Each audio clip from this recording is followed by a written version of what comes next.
Assalamualaikum teman-teman.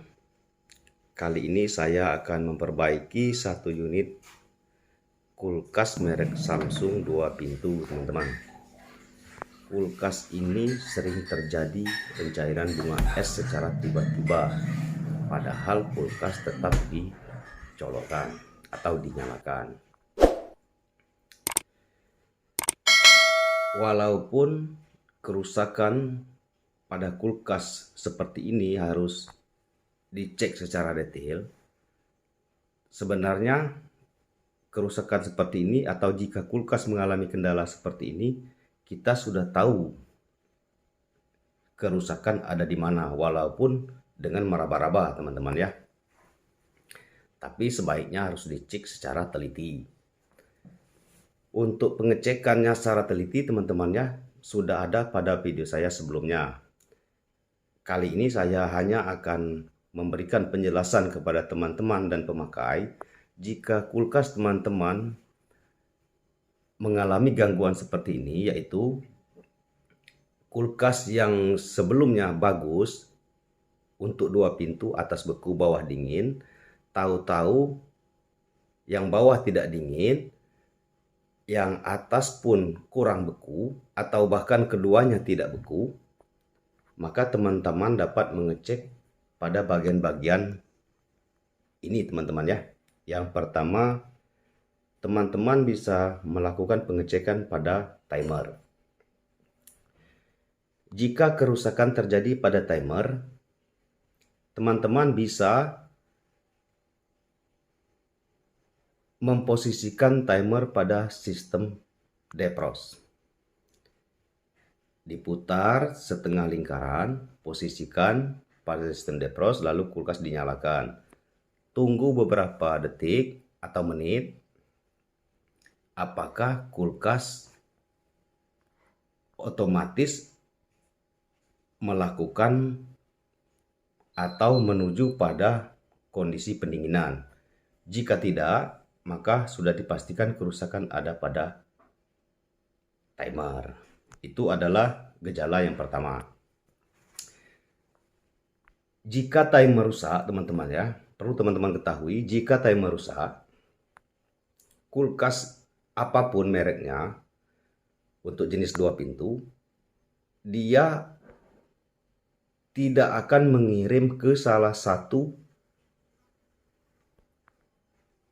sistem ya, baik sistem defrost ataupun sistem pendinginan. Jadi dia diarahkan secara manual, tidak otomatis, atau tidak kulkas itu yang mengerjakannya, tetapi harus teknisi atau si pemakai dengan cara diputar timernya, tetapi tidak akan otomatis kembali ke salah satu sistem yang tidak kita arahkan.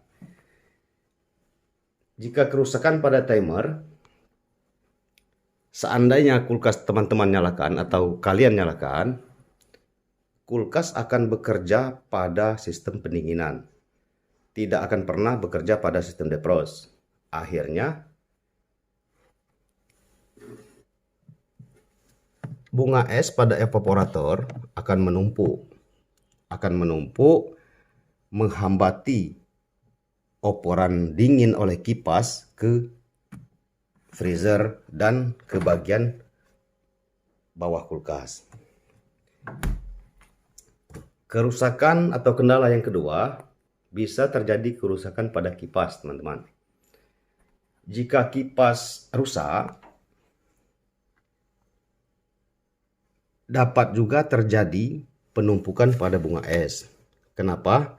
Karena pada evaporator, setelah kulkas dinyalakan pada sistem pendingin, akan ada salju di belakang sini, di dalam evaporator teman-teman ya, akan ada salju. Karena tidak ada mengopor kipasnya atau kipasnya rusak, lama-kelamaan bunga es tersebut akan menumpuk. Setelah menumpuk, maka lubang-lubang tempat kipas mengarahkan suhu dingin tertutup. Tentu saja ruang freezer tidak akan sanggup untuk membekukan, dan lama-kelamaan kulkas bisa tidak dingin sama sekali karena es sudah menumpuk sangat tebal pada bagian evaporator. Itu kerusakan yang kedua. Kerusakan yang ketiga terjadi pada bimetal. Jika terjadi kerusakan pada bimetal, semestinya pada suhu dingin titik tertentu, bimetal akan mengirim arus pada heater, sehingga heater menyala dan terjadilah proses defrost atau pemanasan atau pencairan bunga es. Jika bimetal rusak, tentu heater tidak akan bekerja dan sistem defrost pun tidak bekerja dan juga terjadi penumpukan bunga es. Lalu selanjutnya terjadi kerusakan pada heater, teman-teman ya. Heater letaknya di sini. Jika dia heater kaca, dia di sini. Jika dia menggunakan heater yang menempel pada evaporator, dia menyatu dengan evaporator. Jadi, jika terjadi kerusakan pada heater, pada suhu dingin tertentu, timer akan mengarahkan kulkas pada sistem defrost. Lalu, bimetal mengirim arus pada heater, tetapi heater tidak bekerja karena putus. Itu pun menyebabkan penumpukan bunga es.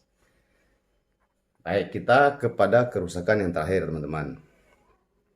Pada gejala kerusakan yang terakhir, jika terjadi kulkas yang sebelumnya bagus normal beku, tahu-tahu langsung mencair, itu juga bisa terjadi kebuntuan pada jalur freon, teman-teman. Tapi untuk kerusakan yang terakhir ini, secara fisik teman-teman bisa melakukan pengecekan. Tergantung kulkasnya, teman-teman ya. Jika kulkasnya Samsung, ketika teman-teman menyalakan kulkas, kalian tunggu beberapa menit. Tentu pada bagian samping tidak akan terasa hangat. Samping kiri kanan, teman-teman ya. Untuk kulkas LG, teman-teman bisa merasakan pada bagian belakang dan samping kiri bagian depan. Itu tidak akan ada terasa hangat.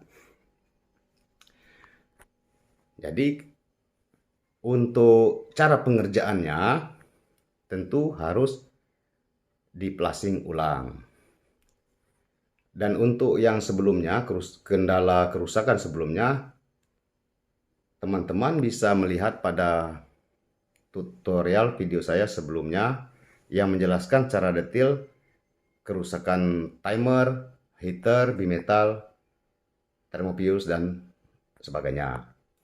Oke teman-teman ya, saya kira tutorial saya ini cukup dimengerti. Jika kulkas teman tiba-tiba dari beku lalu mencair, kalian dapat melakukan seperti yang saya sebutkan tadi. Semoga video ini bermanfaat. Terima kasih. Assalamualaikum warahmatullahi wabarakatuh.